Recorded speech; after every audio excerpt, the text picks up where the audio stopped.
Okay, today is Wednesday, December 11th, 2013, and I got everything on this little bench table put together. By the way, it is 18 inches tall and 18 inches deep and 36 inches long. And so everything came together the way I want it to come together. Not everything came together exactly square or as square as I'd like, but that's to be expected because these are all scrap pieces of lumber. There's a real, for some reason, there's a real gap here. And for the most part, it's a little wobbly, but it's stable enough to sit on or to use as a rough table outside. But I'm going to do something to try to remedy, this little bit of wobbliness that's still on the table.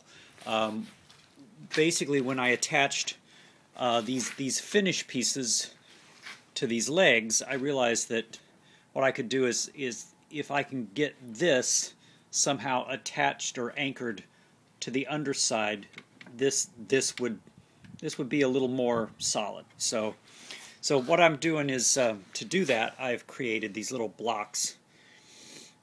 So they'll go on the underside. I have to flip the table over to really show how that works.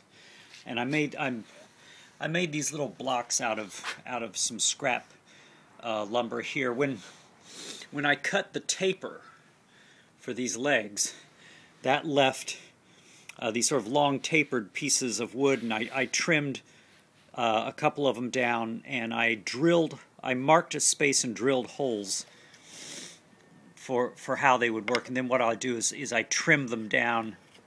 I trim them down at this line so that they become these little blocks, with a hole that fits. It's going to fit on each side of the underside of the leg where it comes together with the structure. Okay, I'm going to flip the table over, and I'll talk a little bit more about that in a minute.